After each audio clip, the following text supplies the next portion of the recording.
اعوذ باللہ من الشیطان الرجیم بسم اللہ الرحمن الرحیم رب اشرح لی صدری ویسر لی امری واحلل عقدۃ من لسانی یفقہوا قولی رب یسر ولا تعسر وتمم بالخیر وبک نستعین یا فتاح رب زدنی علما رب زدنی علما اللہم بلغنا رمضان اللہم بلغنا رمضان اللہم بارک لنا فی اوقاتنا اللہم صلی علی محمد وعلی آل محمد کما صلیت علی ابراہیم وعلی آل ابراہیم انک حمید مجید اللہم بارک علی محمد وعلی آل محمد کما بارکت علی ابراہیم وعلی آل ابراہیم انک حمید مجید۔ السلام علیکم ورحمۃ اللہ وبرکاتہ۔ اللہ سبحانہ تعالیٰ سے دعا کریں گے، اللہ سبحانہ تعالیٰ سے مدد مانگیں گے کہ وہ میرے لیے اور آپ کے لیے، ہم سب کے لیے رحمت کے دروازے کھول دے، ہمارے لیے آسانیاں فرما دے۔ اللہ سبحانہ تعالیٰ ہم تیری محبت میں صرف اور صرف تیری خاطر یہاں پر موجود ہیں، یہاں پر تیری ہی توفیق سے آئے ہیں اور ہم سب رمضان کو ویلکم کرنے آئے ہیں۔ پتہ ہے نا، جب گھر میں کوئی مہمان آ رہا ہوتا ہے تو ہم اس کے لیے اس کے آنے کی تیاری کرتے ہیں، اس کو رسپیکٹ دیتے ہیں، گھر کو صاف کرتے ہیں، کچھ کھانا بناتے ہیں، کوئی نہ کوئی اہتمام کرتے ہیں، اور پھر اس کے سامنے ایسی کوئی بات نہیں کرتے کہ جو آپ کا امیج کو خراب کرے، رائٹ؟ تو آپ کیا کرتے ہیں کہ گھر کو آرگنائز کر لیتے ہیں، اس کے آنے سے پہلے جتنی دیر آپ کے پاس مہمان رکے اس کو کمفرٹ دیتے ہیں، اس کے لیے آسانیاں پیدا کرتے ہیں اور مہمان نوازی کرتے ہیں بہترین طریقے سے۔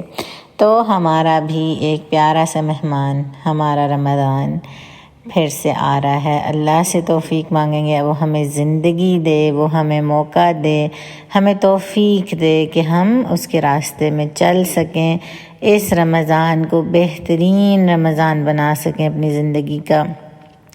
اگر میں بولنے میں خوشی محسوس کروں تو آپ سننے میں خوشی محسوس کریں۔ اللہ نے ہمیں اکٹھا کیا، اللہ نے ہمیں توفیق دی کہ آج ہم رمضان کی خاطر، اللہ کی خاطر ہم اس رمضان کا استقبال کر رہے ہیں، ہم اس رمضان کو بہترین بنانے کی کوشش کر رہے ہیں۔ تو اس کا تھوڑا سا میں آپ کو بتا دیتی ہوں کہ ہم کس طرح سے سٹارٹ کریں گے اور کیسے چلیں گے۔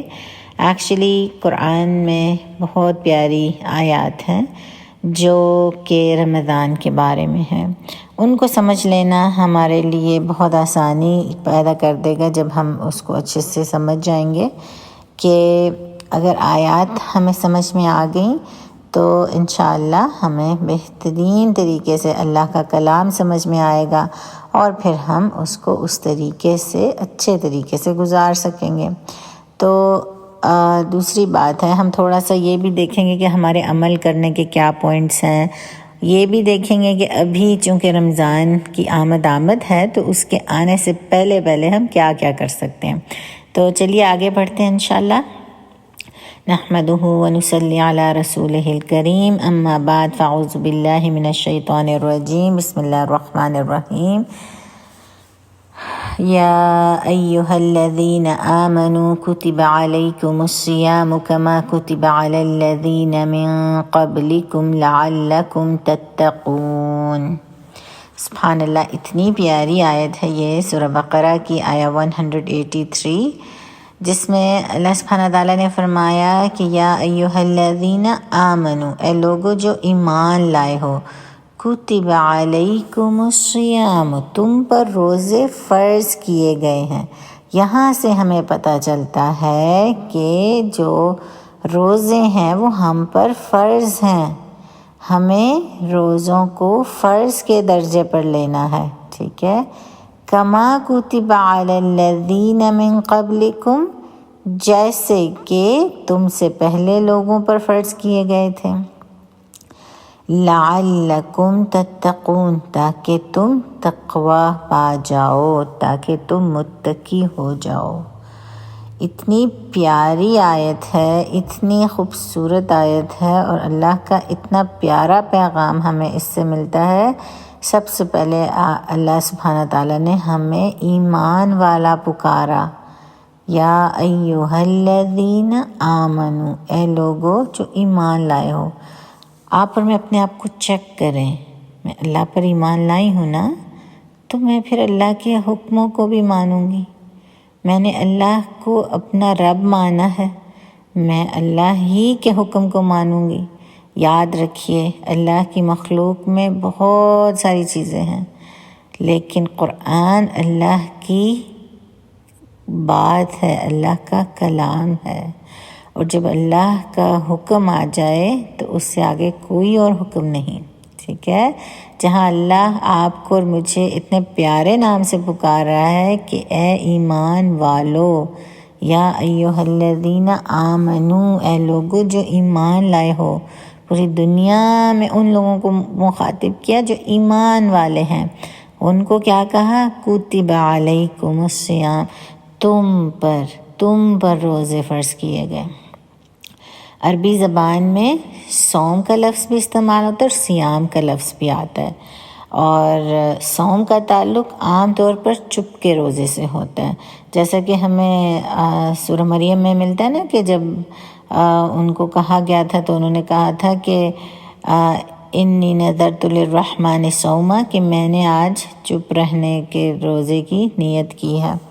تو صیام کا تعلق کھانے پینے سے اور دیگر چیزوں سے بھی ہوتا ہے، لیکن اب آپ یہ دیکھیے کہ جو عام روزہ ہے جس میں انسان صرف کھانے پینے سے رکتا ہے، اور جو خاص روزہ ہے اس میں انسان ہر اس چیز سے رکتا ہے جس سے اللہ تعالیٰ نے اسے روکا۔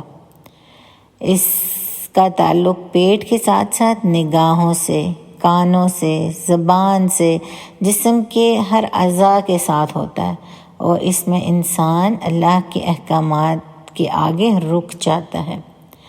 رمضان میں روزے فرض کرنے کا مقصد کیا تھا؟ کبھی سوچا آپ نے کہ رمضان میں اللہ سبحانہ تعالیٰ نے کیوں روزے فرض کیے ہم سب پر؟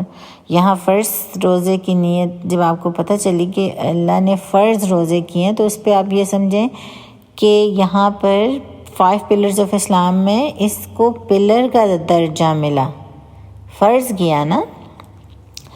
تو اس کے فرض کرنے کا مقصد کھانے پینے اور جنسی خواہشات سے رکنا ہے، اور ان برائیوں سے رکنا ہے جو ہمارے لیے نقصان دہ ہیں۔ اور جیسا کہ ہم بیماری میں ان تمام پسندیدہ چیزوں کو بھی چھوڑ دیتے ہیں جو ہمارے لیے نقصان دہ ہو سکتی ہیں، تو اللہ تعالیٰ نے ان چیزوں سے بچنے کے لیے ہمیں کیوں کہا؟ اس لیے کہ اس میں ہمارے لیے ہلاکت ہے، ہماری دنیا اور آخرت کا نقصان ہے۔ اور ہم سے پہلے یعنی کہ جو قومیں گزری ہیں، جو نبی گزرے ہیں ہمارے انبیاء، ان کو بھی ان کی شریعت میں روزوں کا حکم تھا، ٹھیک ہے، اور فرض تھے۔ آپ دیکھیے کہ کتب علیکم الصیام کما کتب علی الذین من قبلکم لعلکم تتقون، تو روزے فرض تھے ان کے لیے بھی، ٹھیک ہے، لیکن روزے کا فائدہ لعلکم تتقون سے پتہ چلتا ہے۔ روزہ رکھنے کا جو فائدہ ہے آپ کو تقوی حاصل ہوگا۔ اللہ سبحانہ تعالیٰ تقوی یعنی بچنے سے ہے، تعلق اس کا جو ہے وہ بچنے سے ہے، تاکہ تم بچ سکو، اپنے آپ کو بچا سکو۔ اللہ تعالیٰ کی ناپسندیدہ چیزوں سے بچنا، جس کا تعلق زندگی کی تمام چیزوں سے ہے۔ اللہ تعالیٰ سے محبت کرنے والے اس کی ناراضگی کے بارے میں فکر مند رہتے ہیں، اور روزانہ زندگی میں ایوری ڈے لائف میں ہمیں تقوی کا اظہار کرنا ہے۔ کیسے اظہار کرنا ہے؟ آپ اور میں تقوی کیسے اختیار کریں؟ تقوی کا مطلب ہے اللہ کی ناراضگی سے بچنا، یعنی یہ ڈر نہیں ہے کہ میں نے اللہ سے ڈرنا ہے، ڈر یہ ہے کہ اللہ مجھ سے ناراض نہ ہو جائے، پتہ نہ آپ جس سے محبت کرتے ہیں آپ اس کو خوش کرنے کی کوشش کرتے ہیں، آپ اس کو کبھی ناراض نہیں کر سکتے۔ ہوتا ہے نا، ہمارے ساتھ ہوتا ہے، ہمارے والدین ہیں، ہمارے بچے ہیں، کوئی بھی ہو سکتا ہے، کوئی شخص ہے جو آپ کو ہمیشہ آپ کو دعائیں دیتا ہے اور آپ کہتے ہیں میں تو اس شخص کو کبھی ناراض نہیں کر سکتی۔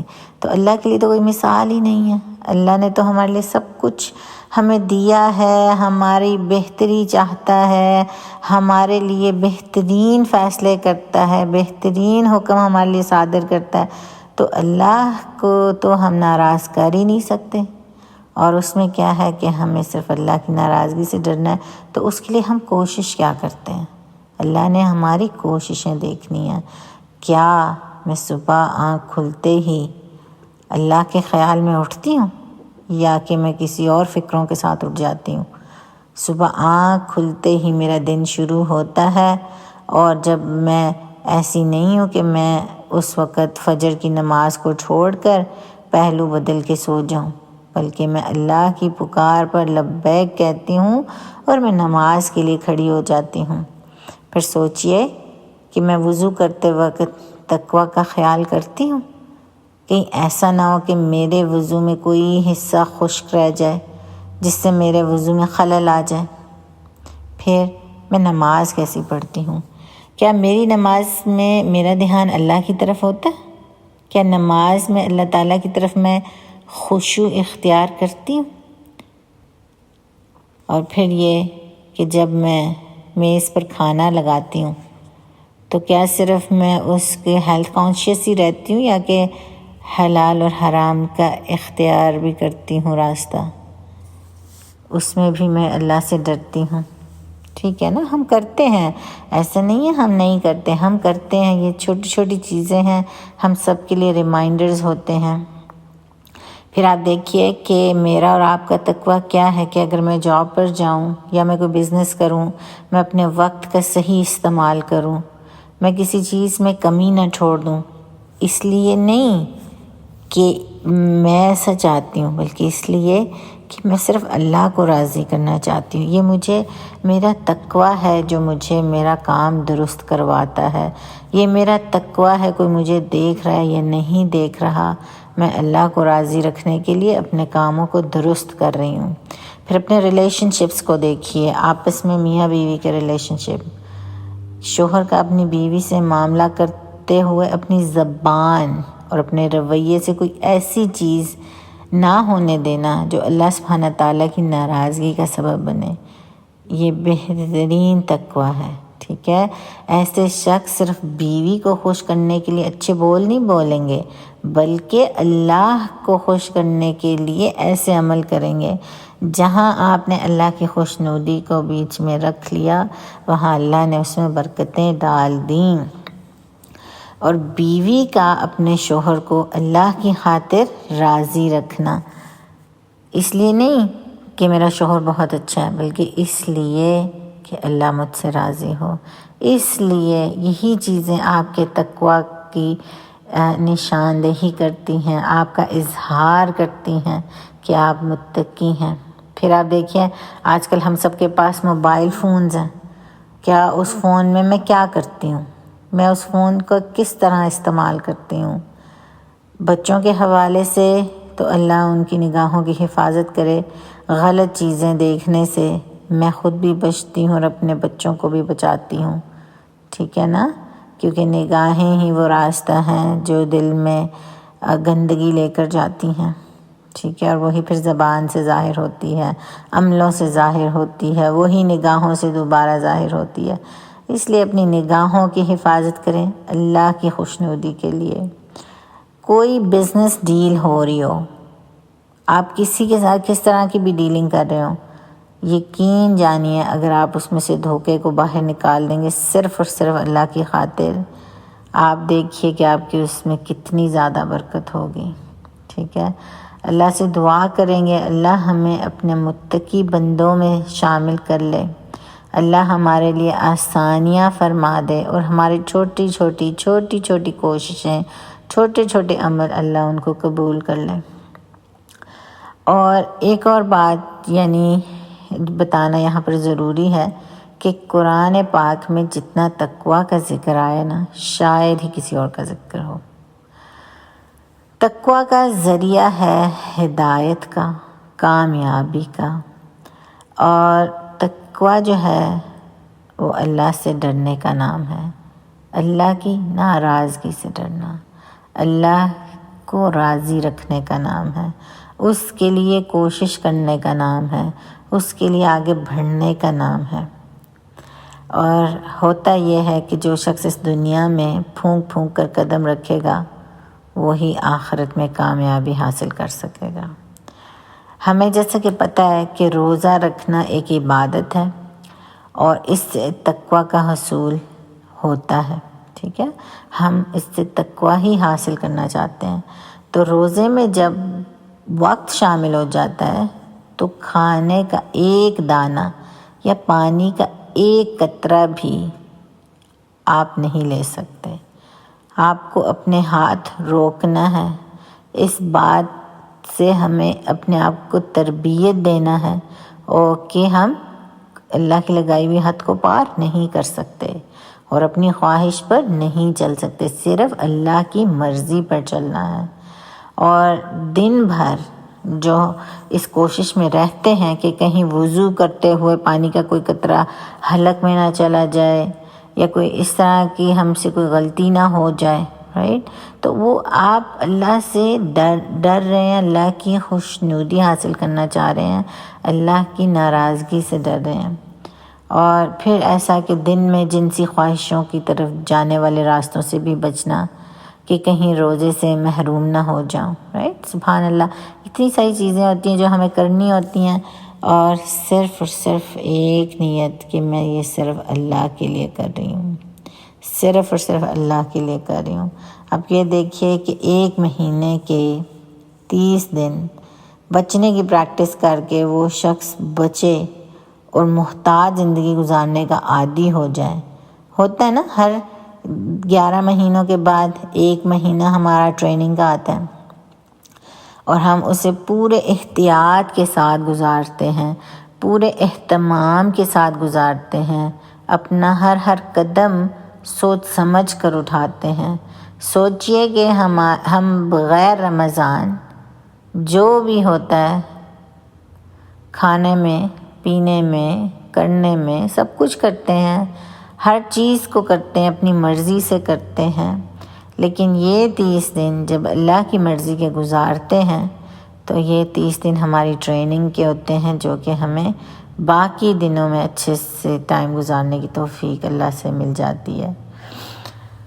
اور اس سے انسان مضبوط ہوتا ہے۔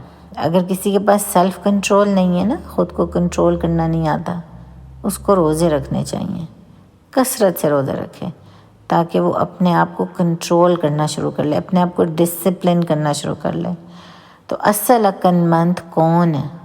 جو اپنے آپ کو کنٹرول کر سکتا ہے، جو اپنے لفظوں کو کنٹرول کر سکتا ہے، جو اپنے غصے کو کنٹرول کر سکتا ہے، اپنی نفرت کو کنٹرول کر سکتا ہے، اپنے انتقامی جذبات کو کنٹرول کر سکتا ہے، جو ایکچولی اپنے آپ کو کنٹرول کر سکتا ہے۔ اور جو شخص اپنے آپ کو کنٹرول کر نہیں سکتا وہ بہت ہلکا اور بہت کمزور ہے، کیونکہ جس نے اپنے آپ کو ہی نہیں سنبھالا وہ پھر آگے کسی اور کو کیا کرے گا، رائٹ؟ تو سب سے پہلے اپنے آپ کو سنبھالیں، اپنے آپ کو سنبھالنا سیکھیں، اور یہ اللہ کی اطاعت سے آتا ہے۔ جب انسان اللہ کی مانتا ہے نا تو پھر اللہ انسان کو بے تحاشا عطا کرتا ہے، وہ انسان کے دل میں صبر عطا کرتا ہے، انسان کے دل میں وہ اللہ سبحانہ تعالیٰ وہ طاقت عطا کرتا ہے جو اس کو مضبوط بناتی ہے۔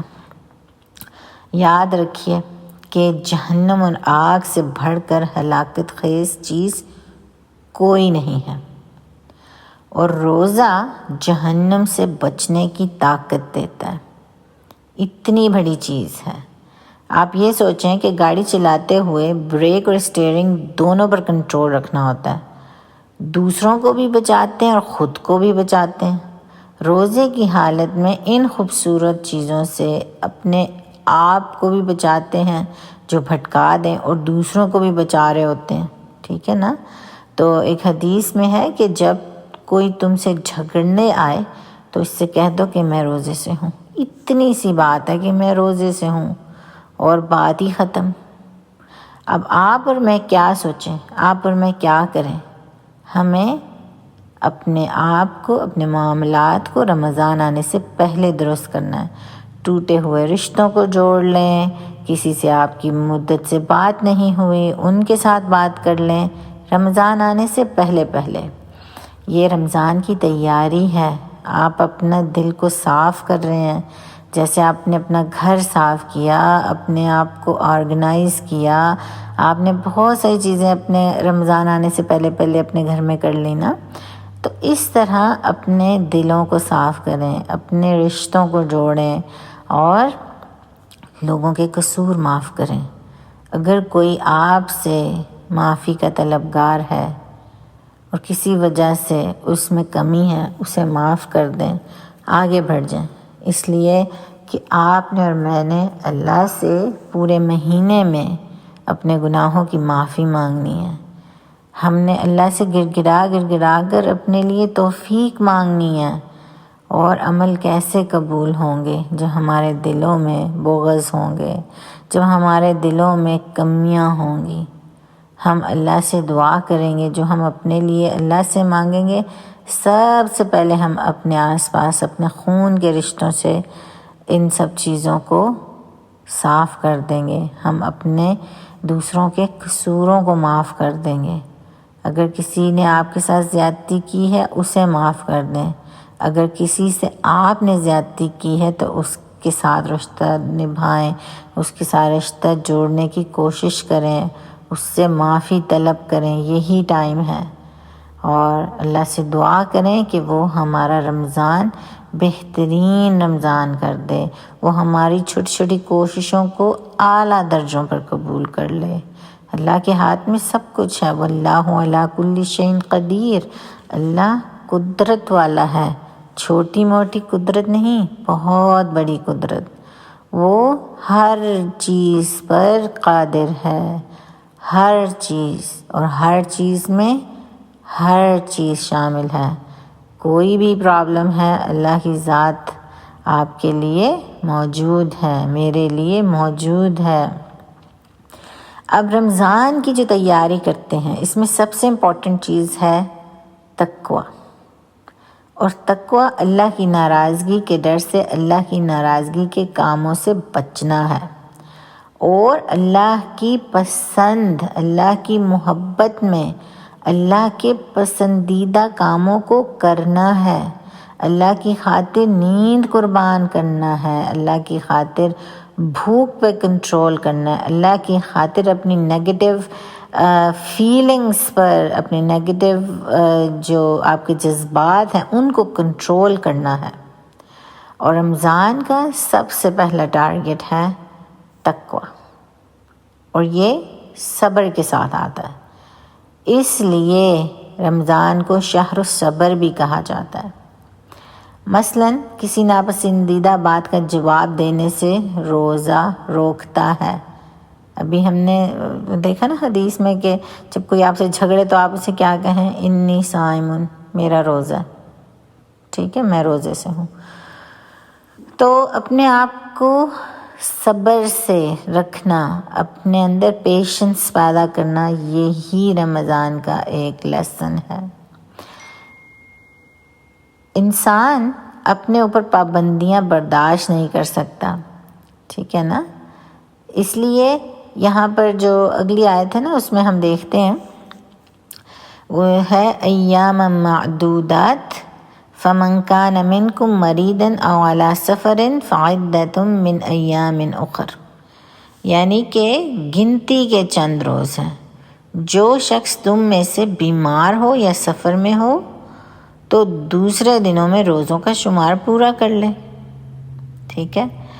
اور اس سے یہ پتہ چلتا ہے کہ انسان جو ہے وہ اپنے اوپر پابندیاں برداشت نہیں کر سکتا، اس لیے ایام معدودات یعنی گنتی کے چند دن رکھے گئے ہیں، ٹھیک ہے، 30 دن کی پابندیوں کے بعد عادت ہو چکی ہوتی ہے کہ انسان اپنے آپ کی ٹریننگ کر چکا ہوتا ہے، ٹھیک ہے۔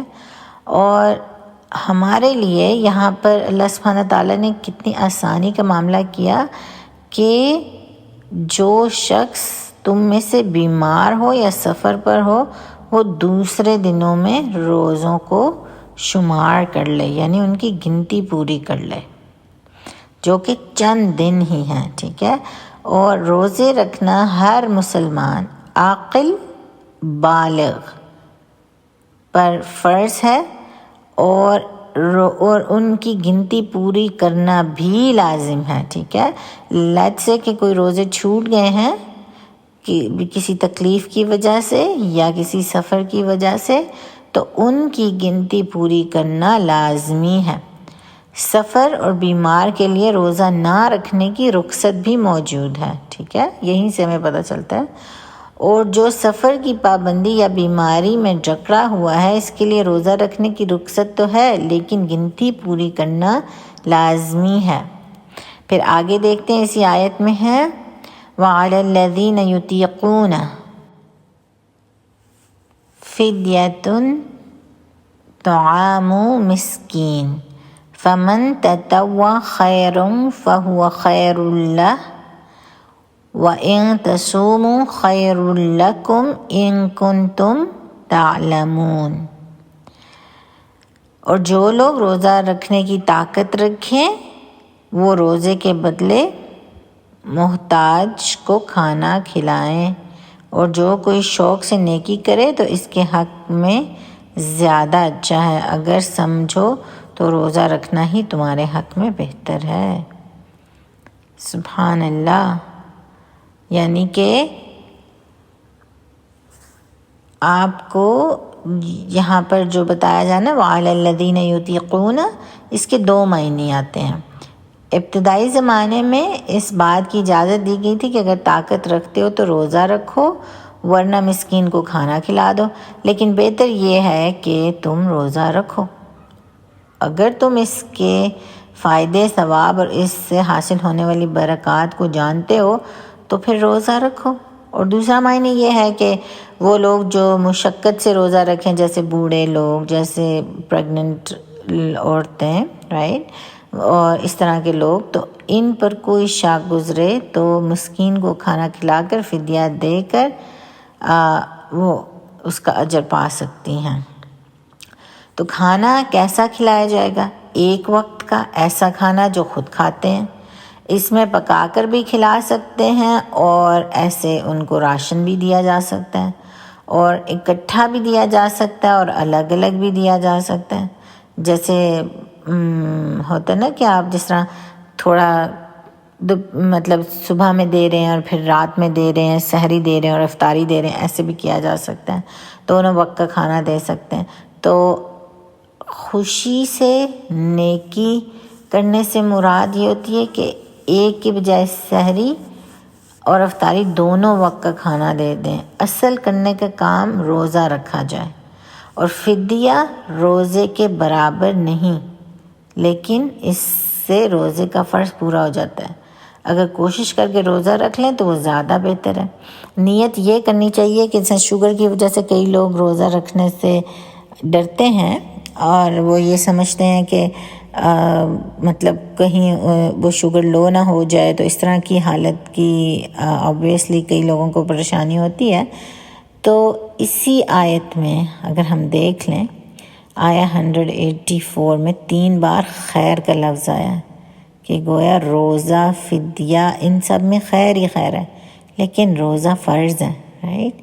تو وہ آپ فدیہ بھی دے سکتے ہیں، وہ والا راستہ بھی اختیار کیا جا سکتا ہے، لیکن اگر آپ کو یہ پتہ ہے، آپ نیت کر لیں کہ میری اگر شوگر لو ہو گئی تو پھر میں روزہ توڑ لوں گی، ٹھیک ہے؟ اللہ جانتا ہے آپ کی حالت کو، اور آپ نے روزہ اللہ کے لیے رکھنا ہے۔ اللہ تعالیٰ نے روزے کا تو اجر بھی خود نہیں بتایا۔ اللہ نے کہا جس نے میرے لیے خالص ہو کر روزہ رکھا تو اس کا اجر میں اسے دوں گا، ٹھیک ہے؟ اب آپ کو اللہ کی ذات سے اجر مل رہا ہے تو پھر آپ اور میں کیوں روزہ نہیں رکھیں گے؟ آپ نے اور میں نے کوشش کرنی ہے، میرے رب نے، آپ کے رب نے، اللہ نے ہماری کوشش دیکھنی ہے۔ پھر آپ دیکھیے، میں جانتی ہوں کئی لوگوں کو جنہوں نے اس طرح نیت کی کہ یا اللہ اگر میں نے تیرے لیے روزہ رکھا ہے، لیکن اگر میری حالت خراب ہوئی اور کسی وجہ سے میری جان پہ بنی تو میں روزہ توڑ دوں گی، ٹھیک ہے۔ اور انہوں نے ماشاء اللہ پورا رمضان روزے رکھے۔ تو اس کی تیاری میں یہ تیاری شامل کریں۔ اگر آپ کو کوئی ایسی میڈیسن کی ضرورت ہے، جو کہ کئی لوگوں کو ہارٹ برن کا ایشو ہوتا ہے، کئی لوگوں کو وہ گیسٹرک پرابلمس ہوتے ہیں، کئی لوگوں کو شوگر کی پرابلم ہے، ان سب چیزوں کے اہتمام پہلے سے کر لیں۔ اپنی جو دوائیوں کی روٹین ہے اس کو چیک کر لیں، اپنے کھانے کو چیک کر لیں، یہ سب چیزیں آپ کی تیاری کا حصہ ہیں، ٹھیک ہے۔ ایسی کوئی خوراک نہ کھائیں جو کہ آپ کو نقصان دے سکتی ہے ایون روزے میں، ٹھیک ہے۔ تو اب یہ دیکھتے ہیں کہ روزے ہم پر فرض کیوں کیے گئے، تاکہ قرآن جیسی نعمت پر ہم سب شکر ادا کر سکیں۔ کتنی پیاری بات ہے۔ دنیا کی تمام چیزیں اللہ کی مخلوق ہیں، لیکن قرآن اللہ کا کلام ہے اور یہ سب سے بہتر ہے۔ کتاب انزلناہ الیک مبارکا لیدبروا آیاتہ ولیتذکر اولو الالباب۔ سورہ صاد کی آیت 29 ہے۔ اتنی پیاری آیت ہے کہ یہ بابرکت کتاب، بابرکت مہینے میں، بابرکت شہر میں، انبیاء کے سردار محمد صلی اللہ علیہ وسلم پر اور بہترین امت پر نازل ہوئی۔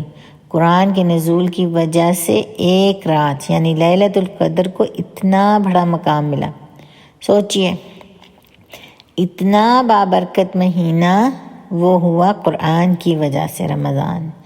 بابرکت رات جس میں نازل ہوا وہ بابرکت ہو گئی قرآن کی وجہ سے۔ نبی صلی اللہ علیہ وسلم، امت کے جو ہمارے پیارے نبی صلی اللہ علیہ وسلم، جو کہ بہترین انسان ہیں، بہترین نبی ہیں، ان پر اللہ نے یہ کتاب نازل کی۔ سوچئے آپ اور میں کتنی بڑی کتاب کے ساتھ ہیں، اللہ نے ہمیں چنا ہے۔ ہمیں سوچنا چاہیے کہ ہم کس طرح رمضان میں قرآن سے اپنا تعلق قائم کر سکتے ہیں۔ تو دیکھیے، رمضان میں ہی قرآن نازل ہوا تو رمضان ہی میں دلوں پر نازل ہوتا ہے، رمضان ہی میں ہم اسے پڑھیں گے دوبارہ تو ہم پہ اس کا اثر ہوگا۔ رمضان میں قرآن سے بھرپور فائدہ اٹھائیں، اس لیے کہ قرآن سے زیادہ تعلق قائم کریں، اس کو سنیں، اس کو پڑھیں، اس کی تلاوت کریں، اس کے میننگ کو سمجھیں، اس کے احکامات کو سمجھیں، ان کو اپلائی کرنے کی کوشش کریں، تراویح میں سنیں، روزانہ تلاوت کریں۔ اور اصل میں قرآن کا فائدہ تب ہوتا ہے جب اس کو سمجھا جائے۔ تو کوشش کر کے، چاہے ایک آیت ہے، چاہے کچھ بھی ہے، تھوڑا کر کے اس کو سننا شروع کریں، اس کو اپلائی کرنا شروع کریں۔ یہ ہم سب کے لیے بہت ضروری ہے، اور اس لیے بہت ضروری ہے کہ رمضان میں قرآن سے بھرپور فائدہ اٹھانے کے لیے اس کو سمجھ کر پڑھیں گے تو رمضان کی برکت سے اللہ ہمیں اور توفیق دیں گے۔ نیکیوں کا بازار گرم ہے، نیکیوں کا موسم بہار ہے، رمضان نیکیوں کی بہار ہے۔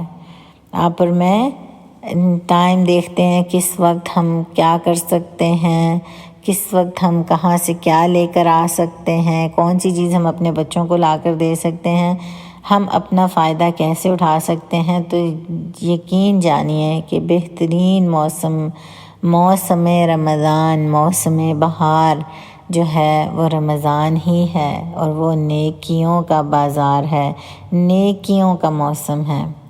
اور قرآن کے ذریعے ہمیں بہت سارے فائدے حاصل ہوں گے۔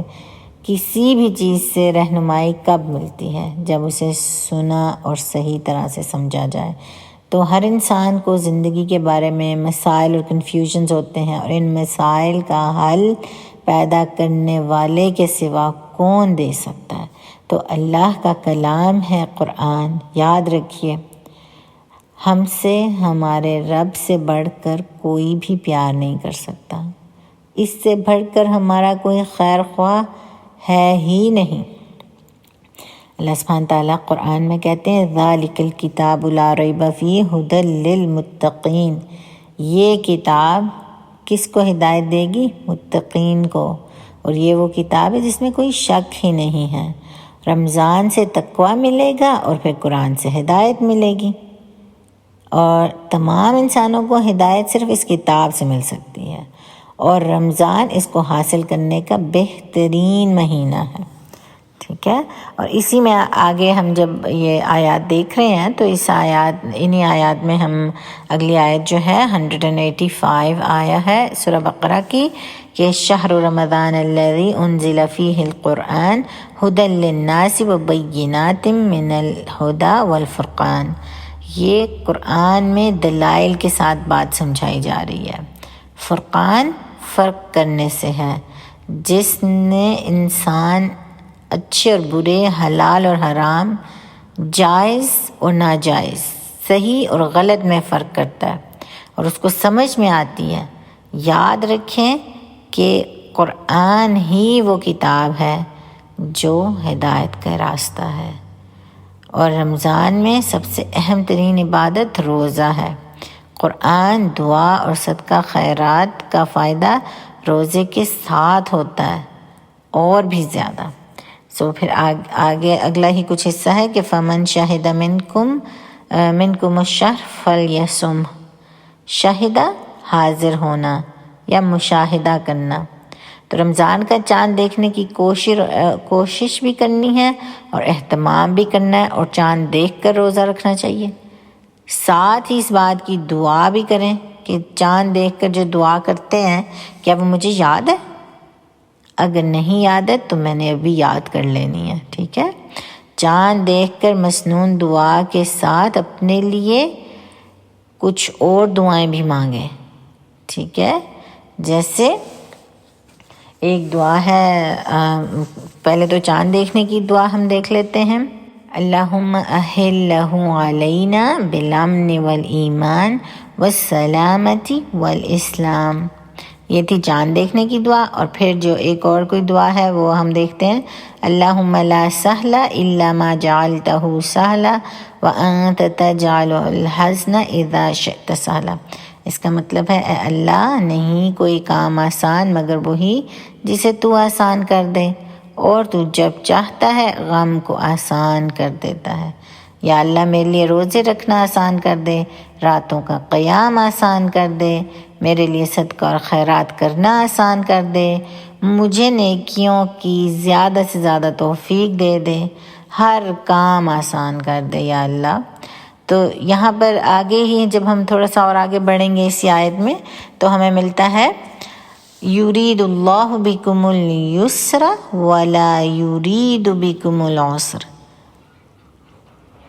اللہ تعالیٰ بیمار اور مسافر کو روزے کی مشکل میں نہیں ڈالتا، وہ مطلق مالک ہے جو چاہے حکم دے، لیکن اس نے ہمارے لیے آسانی کی، دوسرے دنوں میں گنتی پوری کرنے کو کہا، پابندی نہیں لگائی کہ جو بھی ہو رمضان میں ہی سارے روزے رکھنے ہیں، ایسا نہیں کیا۔ حضرت عائشہ رضی اللہ عنہ اپنے بارے میں کہتی ہیں کہ رسول اللہ صلی اللہ علیہ وسلم کے ساتھ مشغولیت کی وجہ سے اپنے قضا روزے شعبان میں ہی ادا کر پاتی، اور اس سے یہ بھی پتہ چلتا ہے کہ پچھلے رمضان کے چھوٹے ہوئے جو روزے ہوتے ہیں اگلا رمضان آنے سے پہلے ان کو مکمل کر لیا جائے۔ تو اگر آپ کے کوئی روزے ایسے ہیں جو کہ پچھلے رمضان سے چھوٹے ہوئے ہیں، ان کو مکمل کر لیجئے اس سے پہلے کہ آپ اگلے رمضان میں شامل ہو جائیں، ٹھیک ہے۔ اور پھر جب ہم آگے بڑھیں گے اس میں اتنی پیاری، سب سے پہلے تو یہی ہے کہ یرید اللہ بکم اليسر ولا یرید بکم العسر، کہ اللہ سبحانہ تعالیٰ تمہارے لیے آسانی چاہتے ہیں، آسانی کرنا چاہتے ہیں، ولا یرید بکم العسر، وہ تمہارے لیے مشکل نہیں کرنا چاہتے، ٹھیک ہے۔ اور آپ سوچئے کہ صرف ہمارے لیے تو اتنا ہی کافی تھا کہ یرید اللہ بکم اليسر، اللہ تمہارے لیے آسانی چاہتا ہے، تو اللہ سبحانہ تعالیٰ نے اس کو اور ڈیفائن کیا کہ وَلَا يُرِيدُ بِكُمُ الْعُسْرَ، کہ اللہ سبحانہ تعالیٰ تمہارے لیے مشکل نہیں چاہتے، تو روزوں کو مشکل مت سمجھو، بلکہ اللہ تمہارے لیے آسانی چاہتے ہیں۔ اور جب روزے رکھیں تو اس میں صرف میڈیکل بینیفٹس نہیں دیکھیں، آپ یہ دیکھیے اپنے ہیلتھ بینیفٹس نہیں دیکھیں، وہ سب گیون ہیں۔ آپ یہ دیکھیے کہ اللہ کا حکم مان رہے ہیں۔ کوئی آپ سے پوچھے روزے کیوں فرض ہوئے؟ اس لیے فرض ہوئے کہ اللہ نے ان کا حکم دے دیا، ٹھیک ہے، پرسکرائبڈ ہیں، اللہ نے ہمارے لیے پرسکرائب کیے ہیں، ہمارے لیے ضروری ہیں روزے رکھنے، کیونکہ اللہ کا حکم ہے، ہم اس کو نہیں چھوڑ سکتے، ٹھیک ہے۔ اتنی خوبصورت یہ آیت ہے، سبحان اللہ۔ آگے اس میں جو ہے کہ اسی آیت کو اگر ہم غور سے دیکھیں تو اگلا جو حصہ ہے وہ ہے کہ وَلِتُكْمِلُوا الْعِدَّةَ وَلِتُكَبِّرُوا اللَّهَ عَلَى مَا هَدَاكُمْ وَلَعَلَّكُمْ تَشْكُرُونَ، یعنی اتنی پیاری آیت ہے یہ کہ اللہ سبحانہ تعالیٰ کی محبت جھلکتی ہے اس آیت سے، کہ تمہارے لیے اللہ تعالیٰ تمہارے حق میں آسانی چاہتا اور سختی نہیں چاہتا، ٹھیک ہے، اس لیے کہ تم روزوں کا شمار پورا کر لو، بس ان کی گنتی پوری کر لو، اور وَلِتُكَبِّرُوا اللَّهَ عَلَى مَا هَدَاكُمْ، تو اللہ نے تم کو ہدایت دی ہے، ٹھیک ہے، اس احسان کے بدلے، اور تم اس کی بزرگی بیان کرو، یعنی اللہ کے وَلِتُكَبِّرُوا اللَّهَ، اللہ کی بزرگی بیان کرو، تو تکبیر بیان کرو۔ تو اب کیا ہوتا ہے کہ جب ہم رمضان، یہ ہمارا کمال نہیں ہے کہ ہم خود پر کنٹرول کریں گے اور پھر ایسے روزے رکھ سکیں گے، یہ صرف اور صرف اللہ کی توفیق سے ہوگا۔ اور رمضان کے اہتمام پر عید میں جو تکبیرات پڑھتے ہیں، یہاں پر ان کا ذکر ہو رہا ہے، ٹھیک ہے، اپنے پورے 30 دن روزے رکھے، کوششیں کی، نیکیاں کیں، اور غرور میں مبتلا نہیں ہوئے، زمین پر رہے، جھکے رہے، اور خود کو دوسروں کے مقابلے میں نیک نہیں سمجھتے رہے، بس صرف کوشش کرتے رہے اور اللہ کو راضی کرنے میں لگے رہے، تو پھر آپ نے کیا کہا؟ اللہ اکبر، اللہ اکبر، اللہ اکبر، لا الہ الا اللہ واللہ اکبر، اللہ اکبر وللہ الحمد۔ یعنی آپ نے اتنی کوششیں بھی کی، روزے بھی رکھے، نیکیاں بھی کیں، اور جھکے بھی رہے، اور کوئی تکبر نہیں کیا، تو اللہ کی بڑائی بیان کر دی، ٹھیک ہے۔ اور پھر وَلِتُكْمِلُوا الْعِدَّةَ وَلِتُكَبِّرُوا اللَّهَ مَا هَدَاكُمْ وَلَعَلَّكُمْ تَشْكُرُونَ، کن کن چیزوں پر شکر ادا کرو؟ نیکی کی توفیق پر، قرآن کے نزول پر، ہدایت مل جانے پر، ہر لمحے بھوک پیاس کاٹ کر بھی نعمتوں پر شکر ادا کرنے پر۔ اچھی عادتیں صرف اس شخص کے اندر پیدا ہوتی ہیں جس میں سیلف کنٹرول ہو۔ ہم میں سے ہر ایک کی خواہش ہوتی ہے کہ وہ بھی تہجد پڑھ لے، رائٹ، اللہ مجھے بھی تہجد کی توفیق دے دے۔ تو اللہ سبحانہ تعالیٰ ہمیں توفیق دیں گے، وہ تبھی ہوگا جب ہم جھک کر رہیں گے، جب ہم کسی تکبر میں مبتلا نہیں ہوں گے۔ جھک جانا ہی ایمان کی پہلی شرط ہے، اللہ کے آگے جھک جانا، جھکنا سیکھ لیں۔ رمضان کے 30 دنوں کے بعد اس کے علاوہ شوال کے 6 روزے بھی ہیں، اور ان کی عادت کو مزید پختہ کر سکتے ہیں۔ نفلی روزے کا جو ثواب ہے وہ کیا ہے کہ ہر مہینے آپ 3 نفلی روزے رکھیں، ٹھیک ہے، دل کے کینے اور وہ تنگی کو دور کرتے ہیں۔ اور نبی صلی اللہ علیہ وسلم منڈے اور تھرسڈے کا روزہ رکھتے تھے، اور رمضان کے بعد اپنا ٹارگٹ بنائیں کہ اس رمضان کے بعد نفلی روزے نہیں چھوڑوں گی، اور تہجد بھی میں پڑھنے کی پوری کوشش کروں گی، اللہ سے توفیق مانگوں گی۔ رمضان کی برکت سے ہمارے اندر کتنی چیزیں پیدا ہوں گی، سوچئے، تقویٰ، ہدایت، اللہ کی بڑائی کا احساس، اللہ تعالیٰ کی شکر گزاری کا احساس، اچھے اور برے میں فرق کرنے کا میزان، ٹھیک ہے نا؟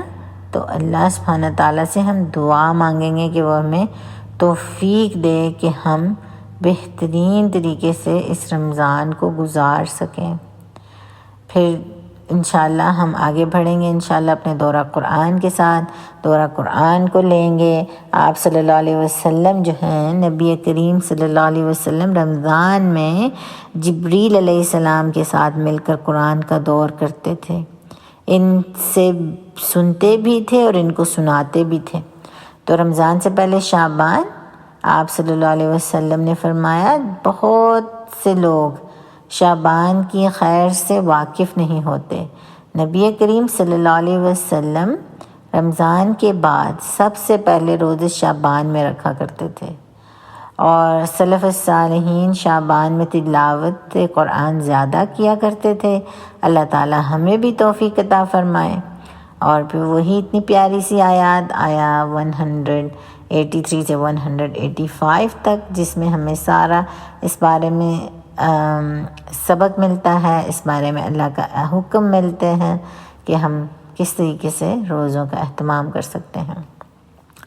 تو آیات حدیث کی روشنی میں رسول اللہ صلی اللہ علیہ وسلم نے فرمایا کہ اسلام کی بنیاد 5 چیزوں پر ہے: گواہی دینا کہ اللہ کے سوا کوئی معبود نہیں اور محمد صلی اللہ علیہ وسلم اللہ کے رسول ہیں، اور نماز قائم کرنا، زکوٰۃ ادا کرنا، بیت اللہ کا حج کرنا اور رمضان کے روزے رکھنا۔ یہ 5 چیزیں پچھلے انبیاء اور ان کی امتوں پر بھی فرض کی گئی تھیں۔ تمام انبیاء توحید کا پیغام لائے تھے۔ نماز کے بارے میں ابراہیم علیہ السلام کی دعا بھی تھی، رب اجعلنی مقیم الصلاۃ ومن ذریتی ربنا وتقبل دعا ربنا اغفر لی ولوالدی وللمؤمنین یوم یقوم الحساب، رائٹ۔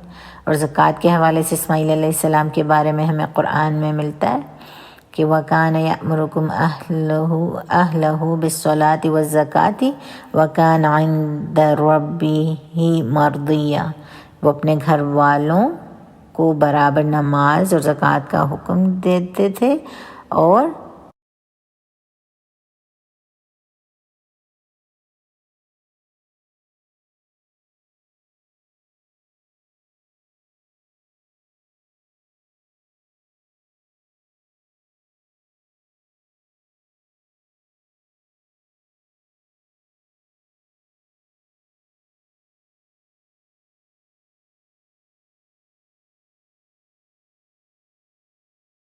تھا بھی اپنے پروردگار کی بارگاہ میں پسندیدہ اور مقبول۔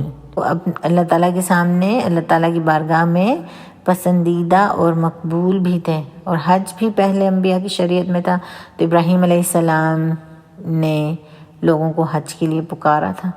پچھلی کتابیں بھی رمضان میں ہی نازل ہوئی تھیں۔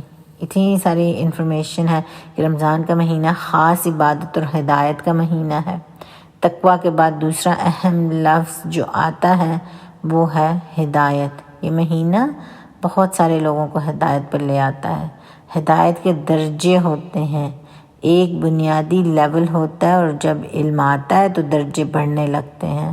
جو جس درجے پر ہے، رمضان میں قرآن سے تعلق کی بنا پر اس کی ہدایت کا درجہ بھی اوپر جاتا ہے۔ تو ہدایت 2 طرح کی ہوتی ہے: ہدایت ارشاد اور ہدایت توفیقی۔ ارشاد یعنی قرآن کے احکامات سے ملتی ہے، اور ہدایت توفیقی رمضان میں نیکیوں کی زیادہ توفیق ملتی ہے۔ اور رمضان میں تقویٰ کے بعد کس پر فوکس کرنا ہے؟ ہدایت پر، ٹھیک ہے۔ تو کچھ ہم روزوں کے فائدے دیکھ لیتے ہیں۔ یہ تمام جو فائدے ہیں حدیث کی روشنی میں ہے کہ رسول اللہ صلی اللہ علیہ وسلم نے فرمایا، روزہ ایک ایسا فرض ہے جو آخرت میں کفایت کرنے والا ہے۔ اللہ سبحانہ تعالی ہمیں بھی ان لوگوں میں سے کر دے جنہیں روزے سے کفایت ہوگی، آمین۔ اور پھر ہے کہ رمضان میں نیکی کی فضا ہوتی ہے، اور اس ماہ کی برکت سے ہمیں محسوس ہو رہی ہوتی ہے، ٹھیک ہے۔ اور اللہ تعالیٰ کے نزدیک روزے دار کے منہ کی جو بو ہے وہ مشک سے بھی زیادہ اچھی ہوتی ہے۔ سوچئے کہ اللہ نے ہمیں کتنی امپورٹنس دی، ٹھیک ہے۔ روزہ اسلام کی مضبوط رسی ہے۔ آپ صلی اللہ علیہ وسلم نے صحابہ سے پوچھا، اسلام کی کون سی رسی سب سے زیادہ مضبوط ہے؟ صحابہ نے عرض کیا، نماز۔ آپ صلی اللہ علیہ وسلم نے فرمایا، بہت خوب۔ اس کے بعد کون سی؟ صحابہ نے عرض کیا، زکوٰۃ۔ آپ صلی اللہ علیہ وسلم نے فرمایا، بہت خوب۔ اس کے بعد کون سی؟ صحابہ نے عرض کیا، رمضان کے مہینے کے روزے۔ آپ صلی اللہ علیہ وسلم نے فرمایا، بہت خوب۔ یعنی روزے کو پکڑ لیں گے تو اسلام سے ہمارا تعلق مضبوط رہے گا۔ اسی طرح قرآن کو بھی رسی کہا گیا۔ یہ اللہ کی نعمتیں ہیں۔ بہت سے لوگ جو نماز بھی نہیں پڑھتے، جب رمضان آتا ہے تو روزے رکھتے ہیں۔ اس کا مطلب ان میں ابھی خیر ہے اور سب سے منفرد عمل ہے۔ آپ صلی اللہ علیہ وسلم نے فرمایا، اپنے اوپر روزے کو لازم کر لو، کیونکہ روزے جیسا کوئی عمل نہیں۔ روزہ خیر کا دروازہ ہے۔ آپ صلی اللہ علیہ وسلم نے فرمایا، کیا میں تمہیں خیر کے دروازے کے بارے میں نہ بتاؤں؟ روزہ ڈھال ہے اور صدقہ گناہوں کو بجھا دیتا ہے۔ ڈھال اس طرح ہے کہ روزہ دنیا میں شیطان کے وار سے بچاتا ہے اور اس کے رزلٹ میں قیامت میں آگ سے بچاتا ہے۔ اللہ تعالیٰ نے فرمایا، روزہ خاص میرے لیے ہے، اس کا بدلہ میں خود دوں گا۔ یعنی عام عبادات کا اجر تو ملے گا، لیکن روزے کا اجر خاص اللہ تعالیٰ عطا فرمائیں گے۔ روزہ ایک مضبوط قلعہ ہے۔ حدیث میں آتا ہے کہ روزہ ڈھال ہے اور مومن کے قلعوں میں سے ایک قلعہ ہے۔ اس ماہ میں شیطان قید کر دیے جاتے ہیں، بس انسان کا نفس اس کے ساتھ ہے۔ اس پر قابو پانے کے لیے روزہ ضروری ہے۔ تو روزے کی جو فضیلت ہے اور اس کا جو ثواب ہے اسے تھوڑا سا دیکھتے ہیں۔ تو حدیث کے مطابق جو ایک دن روزہ رکھے گا، اللہ تعالیٰ اس ایک دن کی وجہ سے اس کے چہرے کو 70 برس کی مسافت سے آگ سے دور کر دے گا۔ سوچئے، ایک دن کا روزہ، اور جو ہم 30 دن روزے رکھتے ہیں۔ پھر جو روزے دار خاص باب الریان سے داخل ہوگا۔ باب الریان وہ دروازہ ہے جو کہ روزے دار کے لیے ہے، جنت کا دروازہ۔ اور پھر روزہ جو ہے پچھلے گناہوں کو جھاڑنے کا باعث بنتا ہے، اس سے گناہ جھڑ جاتے ہیں۔ روزے داروں کے لیے 2 خوشیاں ہیں، ایک روزہ افطار کرتے وقت، دوسرا اللہ تعالیٰ کے دیدار کے وقت۔ اتنی قیمتی چیز ہے روزہ۔ روزہ قبر میں بھی بندے کی حفاظت کرتا ہے۔ روزہ قیامت کے دن سفارش کرے گا کہ اللہ تعالیٰ اس کو بخش دے۔ روزہ جنت میں لے جانے والا عمل ہے اور روزہ جہنم اور بندے کے بیچ میں خندق بنا دے گا۔ تو یاد رکھیے، روزہ طبی فائدے کے لیے نہیں رکھنا، بلکہ اللہ کی خاطر رکھنا ہے۔ ہمارے دین میں نیت کی بہت بڑی اہمیت ہے، اور اپنی نیت کا جائزہ لیں۔ رمضان میں نمبر 1 کام کرنے کا ہے کہ روزہ رکھنا ہے، اور نمبر 2 کہ آپ نے قرآن سے تعلق بنانا ہے۔ رمضان میں تراویح کا اہتمام کریں۔ تراویح نفل عبادت ہے، اس کے ساتھ ہی فرض نماز کی فکر کرنی ہے، خاص طور پر فجر اور عصر کی نماز کی، ٹھیک ہے۔ اور 5 نمازوں کی حفاظت کریے۔ اور یہ ہے کہ حدیث کے مطابق فرائض کی ادائیگی سے زیادہ بندہ کسی اور چیز سے اللہ کا قرب حاصل نہیں کرتا۔ فرض نماز کے بعد سب سے فضیلت والی نماز رات کی نماز ہے۔ تو رمضان کی راتوں میں کرنے کے جو کام ہیں ان میں یہ ہے کہ گھر میں بھی نماز کے لیے جگہ مقرر کریں اور ماحول بنائیں۔ جیسا کہ زید بن ثابت رضی اللہ عنہ کہتے ہیں کہ رسول اللہ صلی اللہ علیہ وسلم رمضان میں ایک حجرہ بنا لیا کرتے یا بوریے سے اوٹ کر لیتے۔ پھر آپ صلی اللہ علیہ وسلم نے کئی راتیں اس میں نماز پڑھی۔ رات کے نوافل کا اہتمام کریں، اول رات میں یا درمیان میں یا فجر کے وقت، کوئی پابندی نہیں، کسی بھی وقت۔ رمضان کی راتوں کو غفلت میں گزارنے سے بچیں، کھانے پینے ملنے ملانے میں یہ راتیں نہیں گزارنی چاہیے۔ گھر والوں کو عبادت کی رغبت دلائیں، آخری عشرے میں لیلۃ القدر کی تلاش کرنے کی کوشش کریں، اس کی تلاش میں سستی بالکل نہیں کریں۔ بد نصیب ہیں وہ جو ان راتوں کو ضائع کر دیتے ہیں، خوش نصیب ہیں وہ نصیبوں والے ہیں، اعلیٰ نصیبوں والے ہیں جو ان راتوں میں جا کر عبادت کرتے ہیں، جاگ کے نیکیاں کرتے ہیں، اللہ کو یاد کرتے ہیں، اس رات کی تلاش میں لگ جاتے ہیں۔ قیام میں خوب تھکنے کو پسند کیا گیا ہے، اور آپ صلی اللہ علیہ وسلم کے اپنے پاؤں پر ورم آ جاتا ہوتا تھا۔ اور ایک قرآن تراویح میں ایک ناظرہ کے ساتھ اور ایک دورہ قرآن مکمل کرنے کی پوری کوشش کریں۔ رمضان میں کثرت سے اللہ کا ذکر کریں۔ سب سے بہترین روزہ وہ ہے جس میں زیادہ سے زیادہ اللہ کا ذکر کیا جائے، اور اللہ کے ذکر کی ڈفرینٹ اقسام ہیں۔ اللہ کے نام اور صفات کے ساتھ ذکر، استغفار، آیت کریمہ، تسبیحات، پھر قرآن کی تعلیم کی مجلس میں ذکر ہے، علماء کو قرآن میں اہل ذکر کہا گیا۔ پھر بہترین عمل یہ ہے کہ انسان دنیا سے رخصت ہو تو اس کی زبان پر اللہ کا ذکر ہو، کلمہ پڑھنے کی عادت ڈالیں۔